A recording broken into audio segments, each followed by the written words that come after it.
Welcome everybody to Death Creations, our virtual educational series. I'm Julie, the Executive Director of Roots and Roads. For those of you who have joined us in the past, you know us as Casa de la Luz Foundation and may be wondering why we have this new name. And as you can imagine, sharing a name with one of the hospices created confusion and also I think limited us a bit in being able to work with all of the hospices in our region. And so that's really why we've made this name change. And to learn a little bit more about the evolution of the name, Jen's going to drop a link in the chat box where you can go to a video about how we came up with that and the journey ahead for us. So thanks for checking that out. And for those of you who don't know us, our vision is to transform the end of life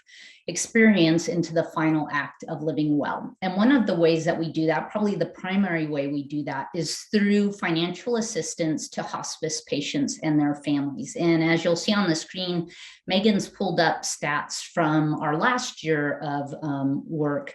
And I just want to share, I'm not going to read through the stats because you can read those for yourselves, but I just want to share a little story of one of the ways people's gifts support hospice patients and families. So we had this past year a couple who lived in a very modest home, and when the husband became not able to stay in their bed, they brought in a hospital bed, and his wife wasn't able to be by his side. So the request was for just a small bed that was skinny enough to kind of fit next to him so that they could hold hands throughout the night. And it didn't cost a lot of money, but it was what they wanted at the end of his life. And we were able to do that with help from folks such as yourselves. We don't get really grants or any government money. All of the work we do is made through individual donations from community members and grateful loved ones. So if you ever want to support those efforts, there's a link in the chat to our donation page, and we would love to have you partner with us in supporting families at end of life.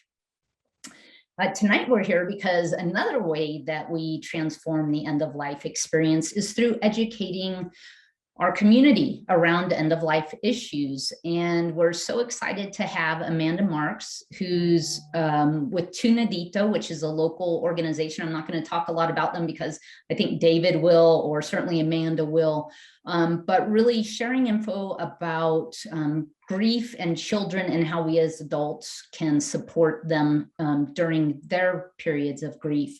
And so I want to thank Amanda for sharing her time and her wisdom with us. And we're so excited that all of you are here to learn with us. And David Fife, who is our new Director of Community Engagement, is going to facilitate this next part of the program. And so I want to introduce David and invite him to take the mic.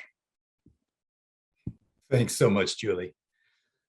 I'm really excited to work with the foundation to build strong relationships with hospice agencies so that we can best serve patients and their loved ones, as well as work to develop educational opportunities like this one so that it can benefit our whole community.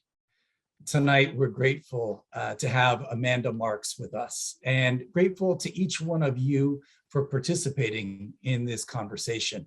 We appreciate your voice, your thoughts, and your insights. It benefits all of us. If you have questions for Amanda, please put them in the Q&A box that you'll find located at the bottom of your screen, just as Megan mentioned earlier. Just click the Q&A box and then type in your questions. And after Amanda's presentation, we'll get to as many of those questions as time allows. We want to warmly welcome Amanda Marks. Amanda is the Community Impact Director at Tunadito here in Tucson. Amanda earned her bachelor's in psychology from the University of Colorado Boulder and earned her MSW from Columbia University. Amanda worked as a pediatric oncology social worker at the Children's Hospital, Colorado, where she helped families cope with the emotional aspects of a child's cancer diagnosis. In 2007, she began working at Tunidito to support families impacted by a serious medical condition or death. As the Community Impact Director, Amanda provides grief education to schools and community agencies in an effort to increase awareness and understanding about childhood grief. Amanda, thank you for taking time with us this evening and sharing your valuable work. We'll turn things over to you. Thank you, David, and thank you everyone for joining us tonight. My name is Amanda Marks, and I'm the Community Impact Director at Tunidito, and I will go over our programs and services towards the end of the presentation that I have. Also, if you do want a copy, a PDF version of the presentation, I can email it to you. At the end of the presentation, I will put my email address in the chat as well, so that you just have this information for future reference should you want to reflect back on it. So with that being said, I'm gonna go ahead and start our presentation tonight. The slides are very word heavy only because I always forward this information on to you so that you, like I said, can have it for future reference. So really the objectives of this presentation tonight are to understand children's grief and how it differs from that of adults who are grieving. And then I'll go over how you can support a child that you may be working with in their grief process. And then, like I mentioned, I'll go over our programs and services and how you can be connecting families with us. So what is grief? Really, we need to kind of have that conversation and define what it is so that we can better understand the rest of the presentation. Grief is the reactions we have to a loss. At Tunidito, we work with families that are grieving a death loss or the loss of health due to a serious illness diagnosis. But what we are seeing in our community over this last year and a half is we are all grieving many other types of non-death losses. So loss of friendships, loss of normalcy, loss of being able to go to our jobs in person or for kids to go to school in person. And so those are also types of losses that we can grieve. So, but more often than not, when we look and talk about grief, we immediately think of grief in regards to a death loss or bereavement specifically. When we are talking about grief, and at Tunidito, we really try to educate the community that there are different factors and variables that come into play that makes everyone's grief experience unique. No one person's grief experience is the same as somebody else's. Even if you have the brother and a sister grieving the death of their father, they're going to go through it very differently than one another. So these are just some of the variables that we look at. So what is their coping abilities before the death occurred or before the loss occurred? What's the age of the person who's grieving? And I will speak more specifically to that. What is their support system, whether it be at home, at school, or in a community agency? And what is some of the cultural or religious backgrounds as well? Those are just some of the variables that I like to point out. When we talk about grief specifically in regards to a death loss, there are some additional variables that I want to highlight. So the nature of the loss and how it happened. Is this someone in their life that maybe they knew was going to be dying?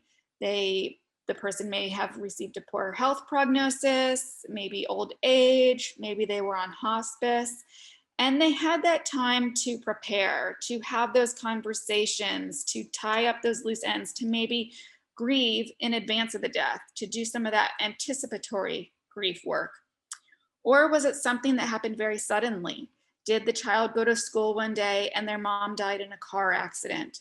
Or did they go to bed one night and their uncle had a heart attack? Did they not have that chance to prepare?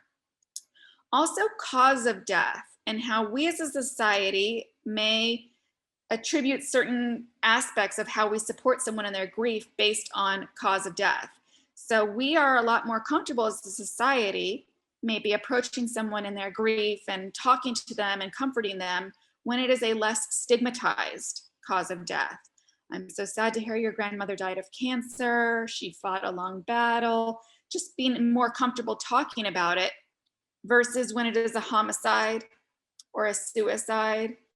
a drug overdose, maybe more of those taboo topics, we get uncomfortable. We may not want to bring it up or talk about it. So we might be inadvertently sending a message to that child or to that individual that their grief is not acceptable to talk about or express, or let anyone, try to support them because it's an uncomfortable situation. So we really want to be mindful that regardless of the cause of death, that we create a safe space where people can feel supported during their grief journey. The nature of the relationship they had with that person, was it positive, loving, nurturing, supportive, or was it conflictual, abusive? That can create complications in their grief process, where maybe they're feeling as though they need to go through their grief a certain way, or they should feel this way when they don't, because it might have been a complicated relationship, or someone that it was stressful or conflictual, abusive. So we want to be aware of what is the nature of the relationship they had with that person. Age of the person who's grieving, and I will touch upon that in the next few slides. Gender, whatever gender they identify as, they may experience their emotions differently than another gender. And we also want to be mindful of the assumptions or beliefs that we have about the person based on how they should grieve according to what gender they identify as. And so not to kind of have those presumptions. And then cultural and religious background is a big one as well. What is their background in this area? Are there different memorials or rituals or ceremonies that they abide by or adhere to that might shape their grief process? Does something have to occur within 48 hours or 7 days? Or within 6 months, and then you do certain things or rituals to celebrate and memorialize the dead. Also, what is the terminology they use based on their cultural and religious background? Do they say soul, spirit, afterlife, reincarnation, all the different cultural and religious backgrounds that come into play, and how that shapes their grief process?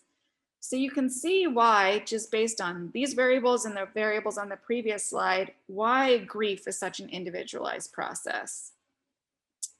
So as we look at how children grieve, we start as young as infancy to 2 years of age. And really what's important to know about this age group is that they are able to sense the absence of somebody, especially if it was a primary caregiver who died.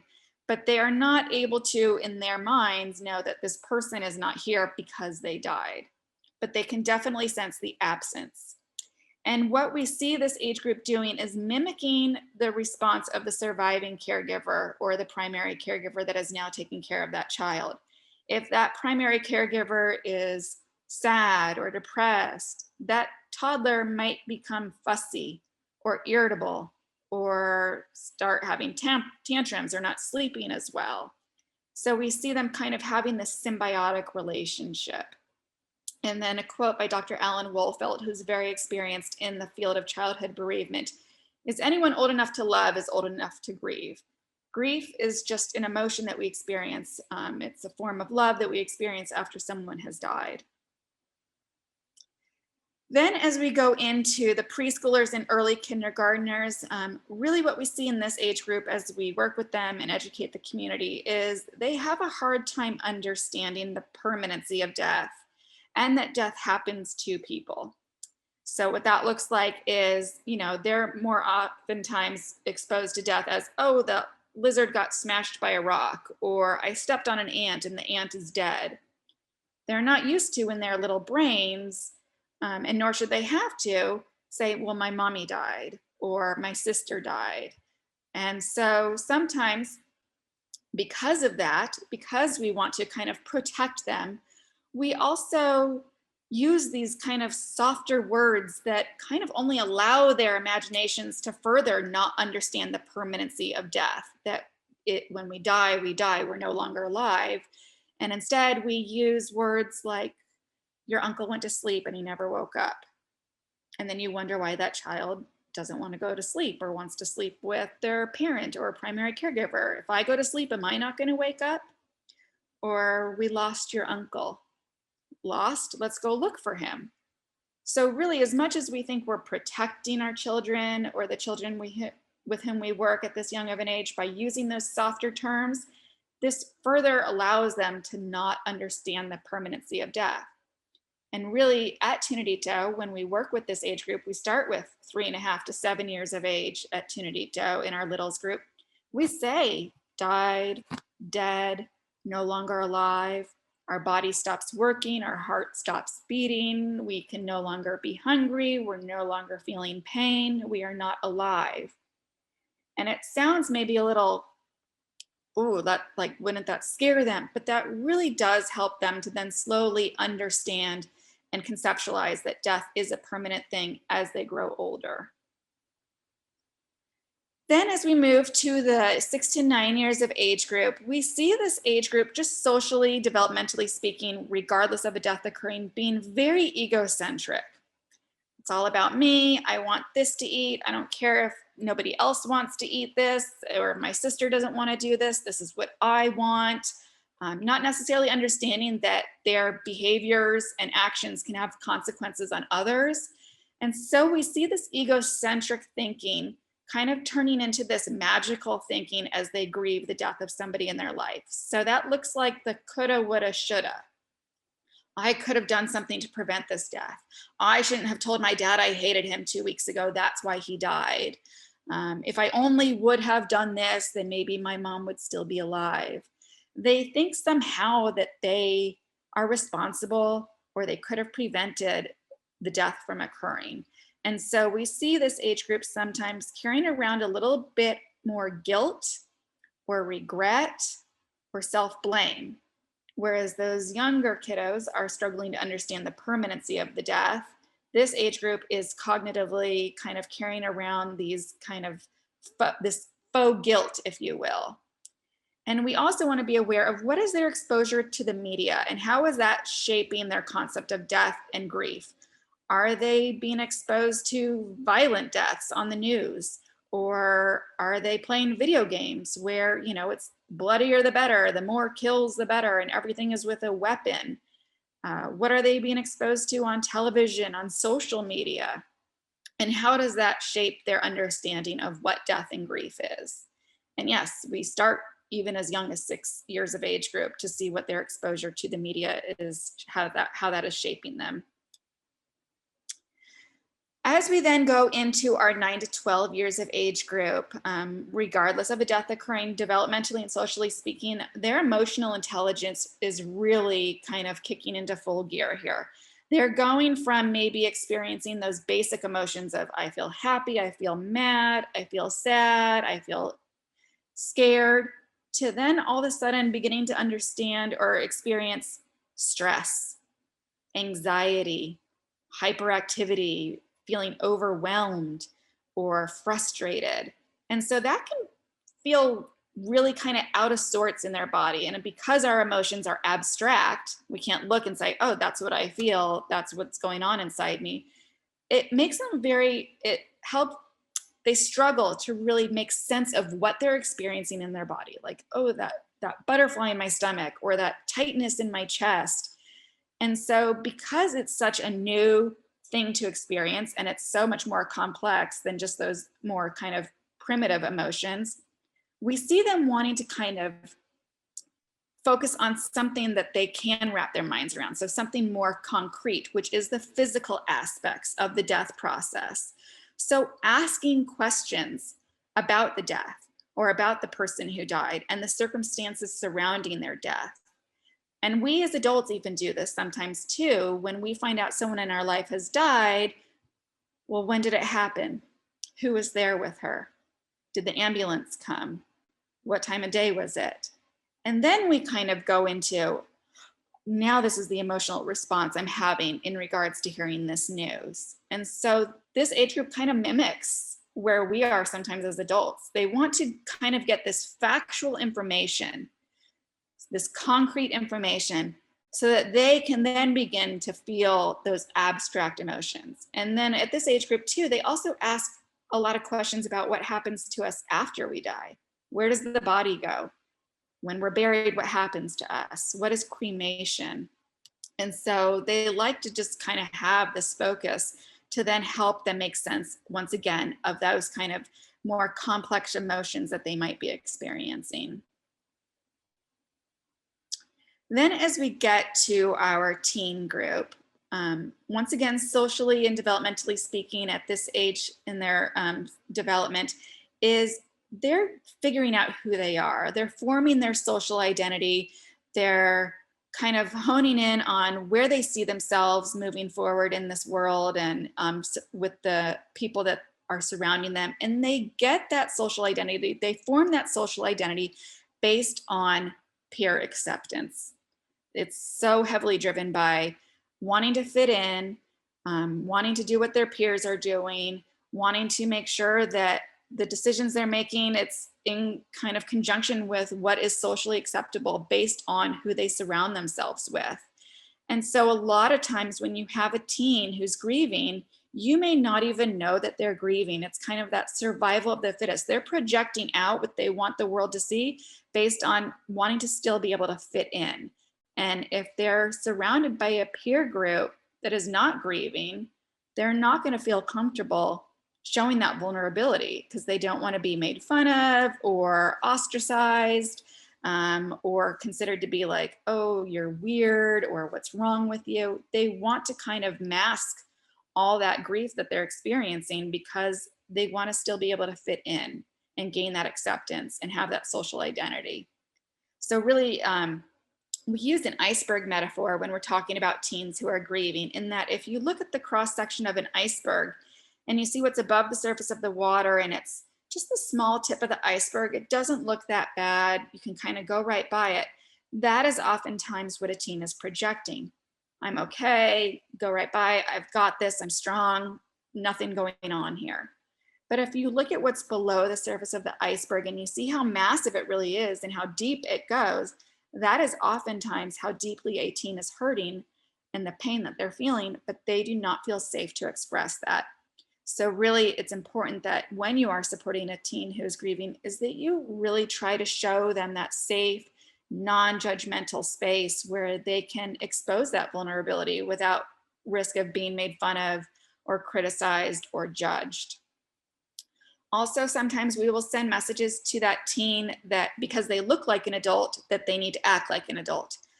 You're the man of the house now, you need to step up. Maybe don't go away to college, you need to get a job, help out with your younger brother or sister. And almost we're telling them your grief doesn't matter, or you can handle that later. And that's the biggest disservice you can do to a teen who is grieving, is to basically make them feel as though their grief doesn't need to be addressed. And then they grow up and they move forward with this unresolved grief that can really have negative consequences for them as they move forward. So the facts: in Arizona, 1 in 14 kids will experience the death of either a parent or a sibling before the age of 18. And if you extend that to other family members or close friends, it goes to 1 in 5.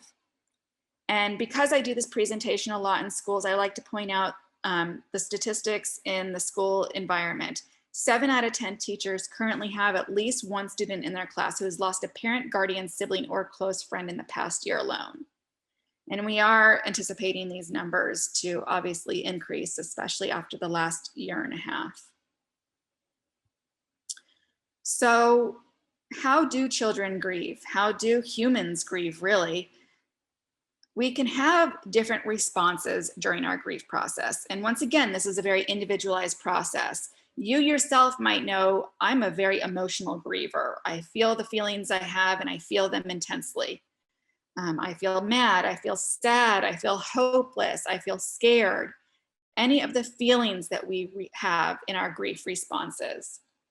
Then we can be physical grievers, psychosomatic responses, the way our body physically responds in our grief. So increased headaches, stomach aches, illnesses and colds. Our immune system can feel under attack. Maybe we're not sleeping as well, weight loss, weight gain. So our immune system can be under attack and we can have just increased illnesses or colds without other symptoms. Hair loss, That could be due to stress, rashes, anxiety producing rashes. So all the way our body physically responds. The cognitive reactions. So I kind of talked about it with those magical thinkers about the thoughts that they have as they're grieving. So self-blame, guilt, regret. Then we can also have the disbelief, denial, loss of concentration or preoccupation. So all the ways our thoughts and cognitive responses are exhibited in our grief process. And behavioral and social reactions. This is a big one for kids because they're little behavioral beings. I mean, they're socially interacting with their world. I mean, really humans are, all adults are doing the same thing, but it's really kind of concentrated in kids because they're just surrounded by their peers all the time and we're watching their behavior all the time. So maybe a child is regressing in their age, throwing more temper tantrums or having meltdowns or acting out, turning to drugs or alcohol to self-medicate for those older kiddos, picking a fight on the playground, grades slipping, missing school. It can really kind of run this whole spectrum. Being lethargic, withdrawing from their peers, not participating in activities they once enjoyed. So all the way behaviorally and socially, they're engaging with their world. And that's a big one because that's kind of the biggest, like where you can see this red flag, like, oh, this child used to be so happy and outgoing and extroverted, and now they're withdrawn and their grades are slipping and they're picking fights on the playground or they're not being with their friends as much. And then we can have the spiritual reactions. So all the way we look to our religious faith to either provide us support during this time. I'm finding so much comfort in my religion and I'm going to church or I'm going to synagogue or I'm doing this, this, and this more often now, to maybe questioning the God that they believed in. If I believe in this God, you know, why would he take this person from me? Maybe adopting a new religious background altogether. So these are all the different reactions we can experience when we're grieving. And then children move in and out of different tasks when they're grieving. And this is adapted into 3 tasks from William Worden's 4 tasks of mourning. This is kind of where we're at Tunadito and the philosophy that we believe in and base our models on. So a child wants to understand what has happened when a loss has occurred. And that's going to look like asking questions or just thinking about it. And then I also want to point out as I'm talking about this, that we talk about tasks and they're all interwoven and that grief is not linear. You don't go from stage A to stage B to stage C. And a lot of this is because kids they grow up. And so that 5-year-old might understand the death of her father and ask questions of it as a 5-year-old would, you know, is my daddy coming home? Maybe not understand the permanency. And then she's going to have a different understanding as she grows. And maybe she's 12 and there's a daddy-daughter dance, or her friends are getting picked up after school by their father and her dad's not there to pick her up. She's going to understand her grief differently than when she was 5. And then say she's getting married and her dad's not there to walk her down the aisle. She wasn't aware of this aspect of her grief when she was 5 or 12.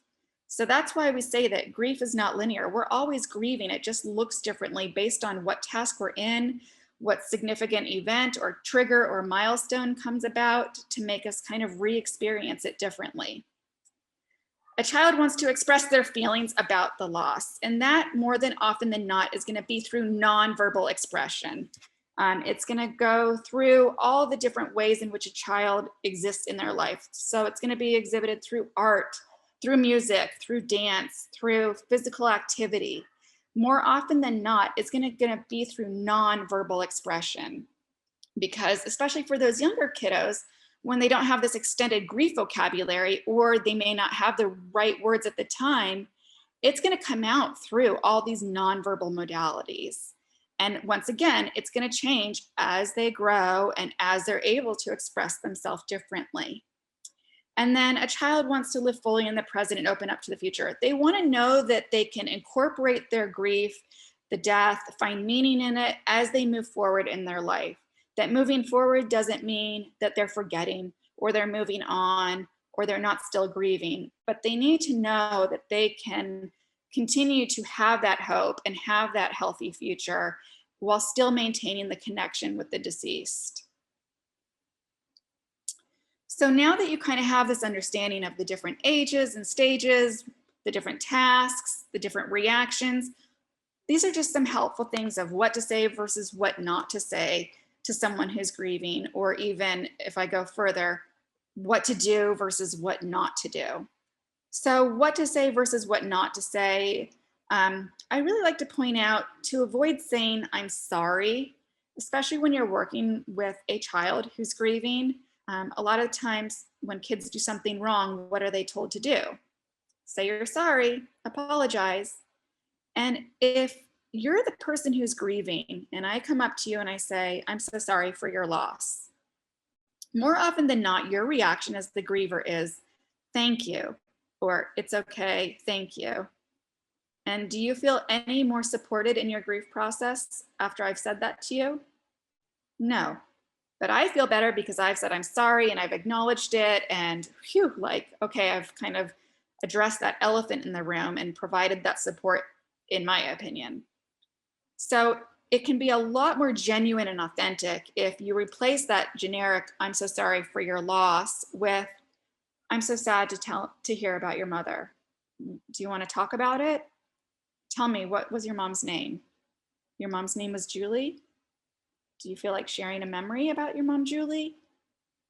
Showing up and showing them that you can be comfortable in an uncomfortable situation and making it more genuine. You're not just using this generic pronoun. You're saying, I'm sad to hear about your mom. What's your mom's name? Saying, tell me about it, that you're here for them. And then if you really truly don't know what to say, it's just saying, I don't even know what to say, but I'm here for you when you want to talk. It can just sound so much more therapeutic and supportive than the be strong. Why? Why do we need to be strong when we're grieving?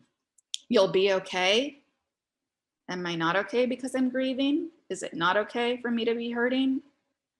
So we think we're kind of saying the right things, but really if you can focus on the column on the left, when in doubt, just use that, tell me about your mom, that tell me phrase. And so this kind of piggybacks on that of not trying to rescue, not trying to fix or minimize or put a timeline on someone's loss. And sometimes we may put a timeline on someone's loss without even realizing we're doing it. Oh, it's been 3 months now. How are you doing?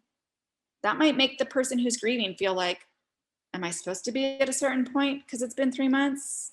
Instead of just saying, I just wanted to check in on you. I wanted you to know I'm thinking about you. Instead of, oh, it's been 3 months, or it's you made it through the first year, or it's the first holiday. They don't need that reminder. So it can, once again, feel a lot more supportive and nurturing if you just show up and listen and acknowledge them without trying to offer advice or tell them what to do, or you'll be okay, and minimize what they're experiencing. I'm going to show you a video that really speaks to the power of acknowledgement. And I always kind of do a little disclaimer in the video. She does say, I'm sorry, but then she follows it up with, do you want to tell me about it?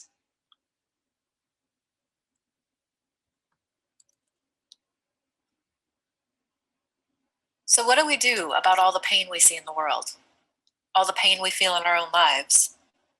And why does it seem like our best efforts to help somebody feel better always backfire? I've been studying intense grief and loss, baby death, violent crimes, accidents, suicides, and natural disasters. And I've learned something really interesting. Cheering people up, telling them to be strong and persevere, helping them move on, it doesn't actually work. It's kind of a puzzle. It seems counterintuitive, but the way to help someone feel better is to let them be in pain. This is true for those giant losses and the ordinary, everyday ones. Educator Parker Palmer writes, the human soul doesn't want to be advised or fixed or saved. It simply wants to be witnessed exactly as it is. He's talking about acknowledgement here. Acknowledgement is this really amazing multi-tool. It makes things better even when they can't be made right. For example, somebody's struggling. their baby died, or there's been a bad accident, or their mom got sick, and they're just sad. It's way more helpful to join them in their pain than it is to cheer them up. But here's what we tend to do instead. You have 2 other children, you need to find joy in them. Or, you know what you need? You just need to go out dancing and shake it off. Or, I felt really sad once. Did you try acupuncture? We're not really sure what to do with someone's pain, so we do what we've been taught. We look on the bright side. We try to make people feel better. We give them advice. It's not like this is nefarious. I mean, we try to cheer people up because we think that's our job. We're not supposed to let people stay sad. The problem is, you can't heal somebody's pain by trying to take it away from them. Now, acknowledgement does something different. When a giant hole opens up in someone's life, it's actually much more supportive to acknowledge that hole and let pain exist. It's actually a radical act to let things hurt. It goes against what we've been taught. In order to really support you, I have to acknowledge that things really are as bad as they feel to you. If I try to cheer you up, you end up defending yourself and your feelings. If I give you advice, you feel misunderstood instead of supported. And I don't get what I want either, because I wanted you to feel better. It's pretty rare that you could actually talk somebody out of their pain. Rarely does the admonishment to look on the bright side actually heal things for someone. It just makes them stop telling you about their pain. It's so tempting to try to make things better. When somebody shares something painful, it's much more helpful to say, "I'm sorry that's happening. Do you want to tell me about it?" To be able to say, "This hurts," without being talked out of it, that's what helps. Being heard helps. It seems too simple to be of use, but acknowledgement can be the best medicine we have. It makes things better, even when they can't be made right. So that's, once again, just a really great video that summarizes we all just want to feel as though we're being listened to and heard and honored for what we're feeling, instead of talked out of it or made to feel like it's a comparison or I felt that way too.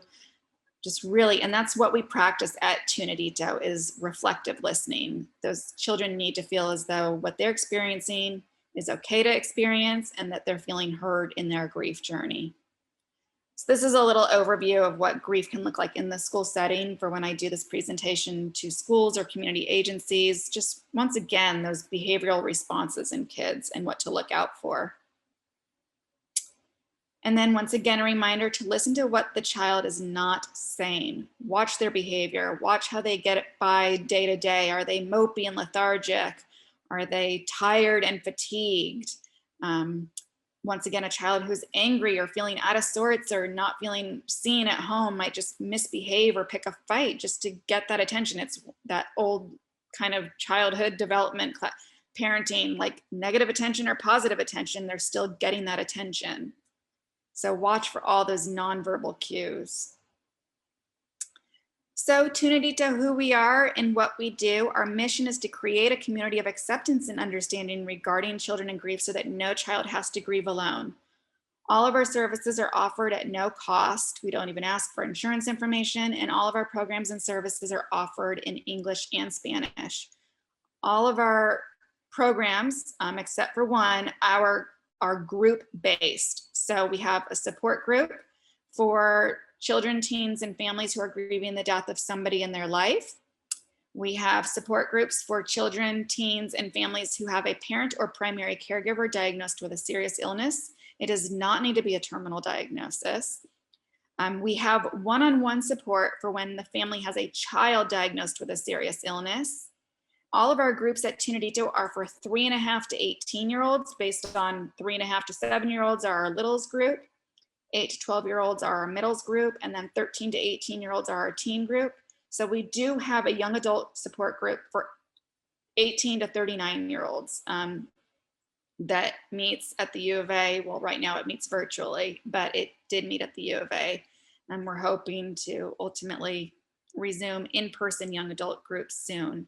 We are in person for all of our other programs and services. We're outdoors wearing masks.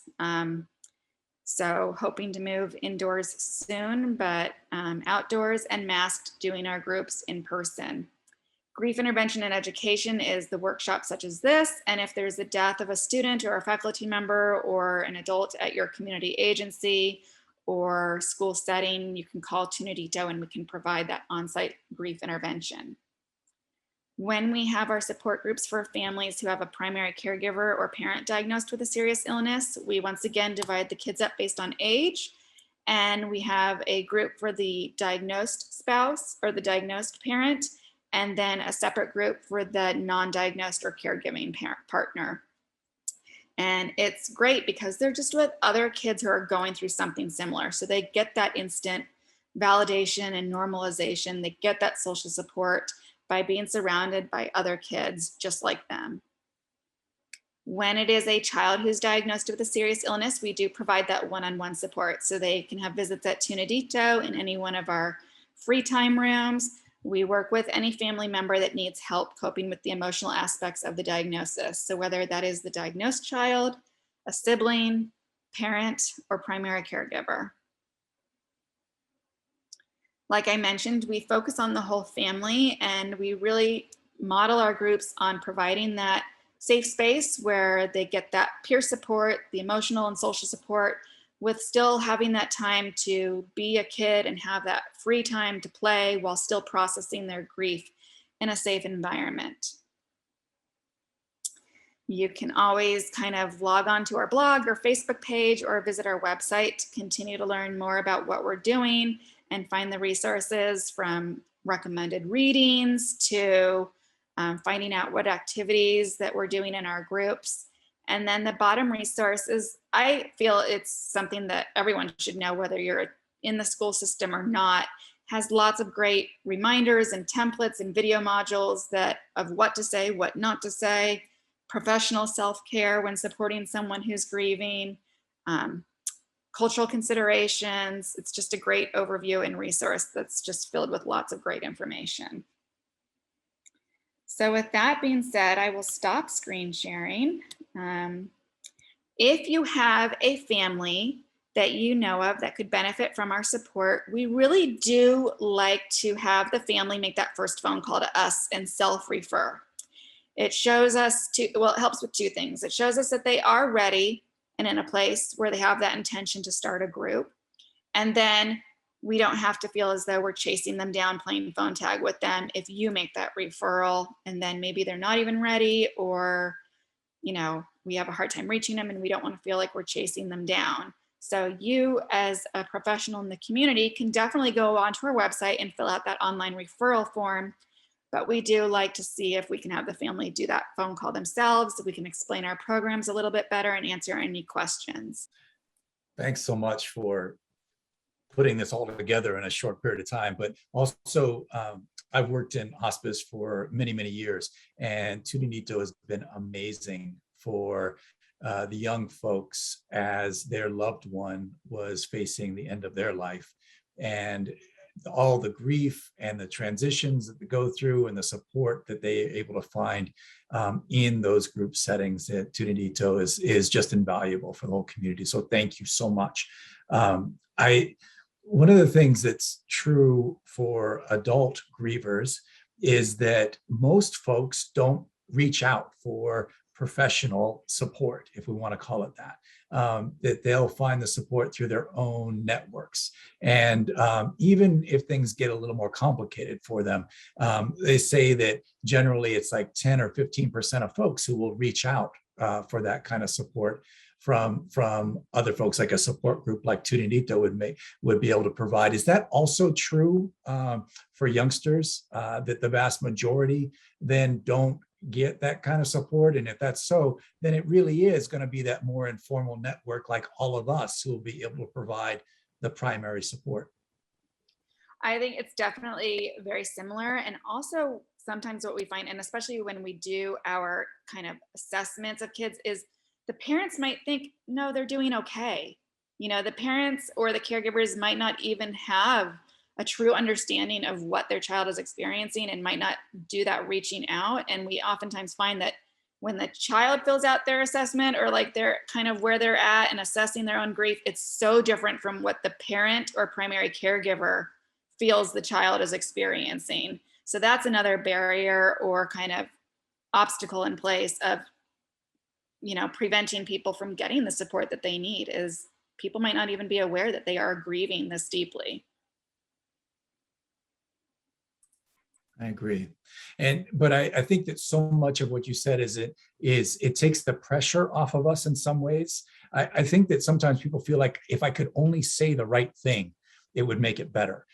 As if anything that we could possibly say would take away somebody's grief. That's never going to happen. So taking the pressure off of ourselves and understanding that what we say is less important than our own presence of compassion and support and openness to hearing what's going on.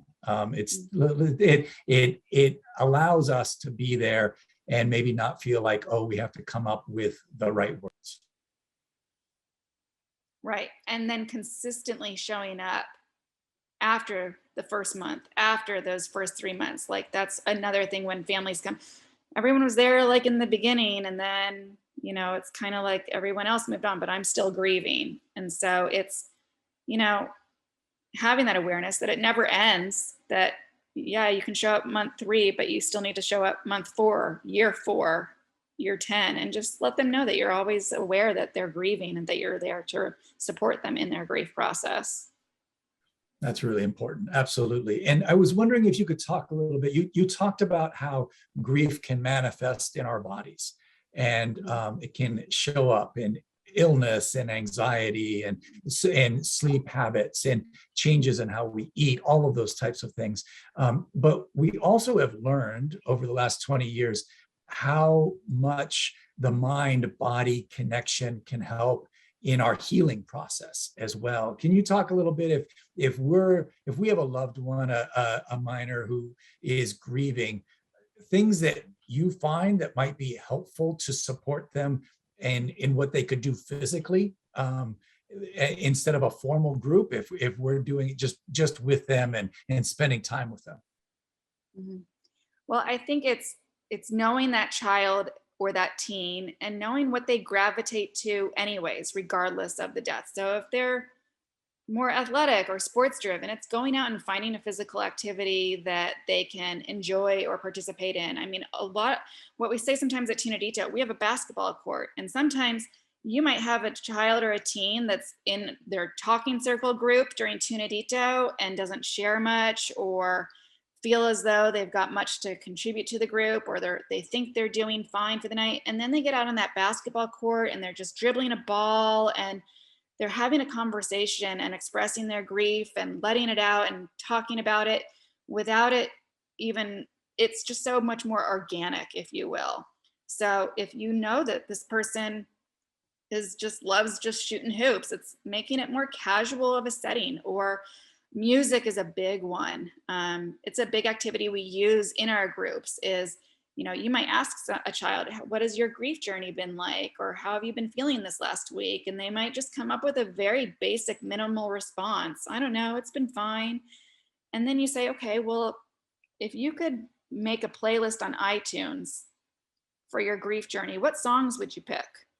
And what would you title that playlist? And all of a sudden that minimal response, I don't know, I'm fine, is, oh, and then I would pick this song because with the lyrics, when he says this, it makes me feel this way. And the rhythm or the tone, it brings me back to when I was driving in the car with my dad. And it's all those kind of nonverbal modalities to just make it more organic and less intimidating or overwhelming, to really support them. Like you're trying to connect with them based on where they're at, not where you think they should be or what you think is the best way. But I notice you're a really good drawer. Do you want to draw anything with me today? And just, oh, I see you picked blue. Do you want to tell me why you picked blue? Just even doing that reflective processing when they're not sharing verbally, like just reflecting back what you're observing.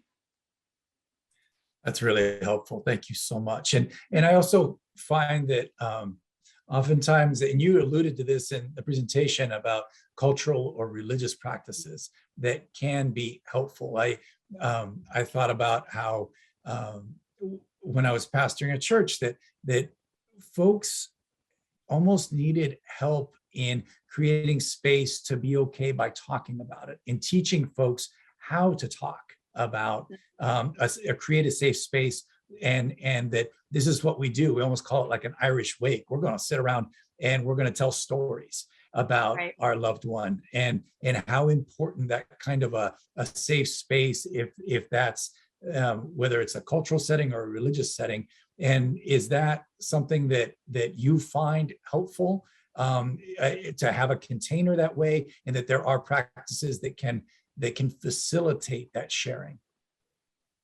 Yeah, I think it's just assessing where each family's at, like how much do they want to kind of rely on that religious faith or their cultural background to bring them comfort. I mean, maybe it's been a source of tension in the past for a certain reason or another, and they are choosing not to use their religious faith to help them through this time. So it's really kind of, once again, not passing those assumptions either that, well, I know that you are religious and maybe you can do this or this, but just letting them set that framework of what that looks like for them and how much they kind of want to piece in what they want to use to help them through their journey. Sounds like it, like you talked about, the acknowledgement and the empowerment is very important in this whole thing, so that they have control. Once again, it's a very individualized process, even within the same family. The mother, if it's her husband that died or her partner that died, might rely very heavily on her religious faith. And maybe the child doesn't feel that same tie or comfort in the religious background. And so it's just honoring that and then letting that child go through what they need to go through, and that it's different than any other family member. We have a little bit more time left, and I would like to bring it to our present moment in some ways. Is that what we found over the last year and a half dealing with COVID was the amount of stress that has been placed on the family caregiver. And when folks are experiencing prolonged illness through end of life, all of that tension and anxiety and stress that's placed on the family, I imagine that gets embodied by the kids. And then if it ends with the death of their loved one, then all those unresolved feelings and maybe feeling like they're not being seen or hadn't been seen or paid attention to or been able to process what was going on. Did you all experience that in your work with kids over this last year? Mm-hmm. Yeah, so we're working with families that are already coming to us because they're grieving someone in their life who has died. And now they've had that grief kind of intensified or compounded because now they're worrying, is my other parent is somebody else in my life gonna die? What happens to me? And just that ongoing fatigue of just constantly grieving. And a lot of what I talk about too, when I do this presentation in schools, is that the losses that we've been experiencing as a result of the pandemic, aside from death losses that we might be experiencing, these are all ambiguous losses that maybe we're not even aware that we're grieving. We're seeing it as, I don't get to do this anymore. I can't go to school in person. I can't go to the grocery store without worrying about this. But if we frame it as, I've lost the ability to go to school in person. I've lost being able to be with my friends. I've lost being able to go to baseball practice. To label those as losses helps us to then really understand, like, then I need to grieve those losses, and gives yourself that permission to not then feel so overwhelmed or like, oh my God, what's wrong with me? I'm feeling so just, no, I'm grieving, and I need to give myself that space to grieve instead of minimizing it. Oh, well, I shouldn't feel this way. I don't have it that bad. I still have my job. No, like, stop right there. Give yourself that permission to grieve and don't minimize your own grief. You said that so well. It's so important to honor where we are and allow people to be in that space. I think we could talk for another hour, but we're kind of at time. So thank you so much for all that you shared with us. And it's been one of those conversations that I feel like we're, as you say, just at the tip of the iceberg, but that it's good to know that we can reach out to you moving forward for further insights and guidance. So thanks so much. I'm going to turn it back over to Julie right now. Amanda, we are so grateful to have you and for Tucson to have the treasure that is Tunadito. So thank you for the work that you all do and for sharing your wisdom and experiences with us tonight. To all those who have joined us, thank you for taking the time to be here. We hope you'll join us for future events coming up in October. We have October 21st, actually, we have a session on aquamation, which is basically cremation via water instead of fire. And then we have, we're going to continue our series in through the end of the year and then into 2022. So we'll share more about that as we're putting the events together. And again, just like if you have interest in supporting the families that we help during end of life, if you'd like to support this series, we're able to do this free of charge because of the wonderful gifts that come from our community. So I think there's going to be a link in the chat about how to support us. Well, we thank you. We wish you health. We wish you happiness and a wonderful night. Thanks, everybody.